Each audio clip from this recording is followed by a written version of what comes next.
আপনি কি আপনার গার্লফ্রেন্ড বা ওয়াইফকে সন্দেহ করেন, বা আপনার কাছে যে কোনো মানুষকে যাকে আপনি সন্দেহ করেন সে কি করছে না করছে সেগুলো আপনি জানতে চান? তো সেগুলো জানার জন্য আপনি জাস্ট একটি কাজ করবেন, তাহলে কিন্তু সেই এই ফোনে কি করছে, কার সাথে ছবি উঠছে, কাকে ছবি পাঠাচ্ছে, বা তার কাছে কে কি ছবি পাঠাচ্ছে, এই পুরো সবগুলো ইনফরমেশন কিন্তু আপনি পেয়ে যাবেন। তো এই ইনফরমেশনটি কিভাবে আপনি পাবেন, চলুন মোবাইল স্ক্রিন থেকে দেখে নিই। আপনি যাকে সন্দেহ করেন তার সম্পর্কে সকল ইনফরমেশন জানার জন্য তার ফোনটা একটু কষ্ট করে হাতে নেবেন। নেওয়ার পর আপনি চলে যাবেন আর ফটোস যে সফটওয়্যারটি রয়েছে এখানে চলে যাবেন। তো আমি এখান থেকে সার্চ করে দিয়ে দিচ্ছি। এটা যে কোনো অ্যান্ড্রয়েড ফোনে ডিফল্ট ভাবে দেওয়া থাকে, আপনি জাস্ট কষ্ট করে একটু বের করে নেবেন। তো ফটোসে চলে আসবেন। এখানে আসার পর একটু উপরে লক্ষ্য করলে দেখতে পাবেন জিমেল এর একটি লোগো রয়েছে, এখানে একটি ক্লিক করে দেবেন।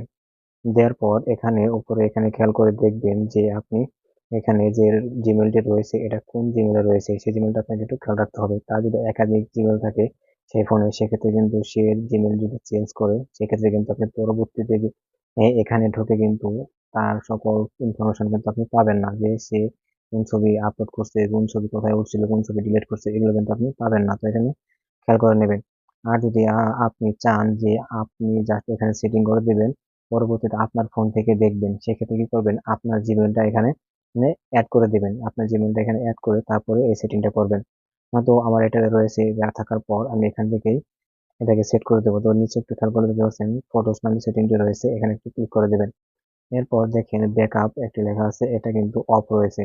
তো এটা যখন আপনি অন করে দেবেন, এরপরে আপনার ফোনে বা তার ফোনে যত ধরনের ছবি উঠছে, তার গ্যালারিতে ছিল সব ছবি এখানে আপলোড হয়ে থাকবে।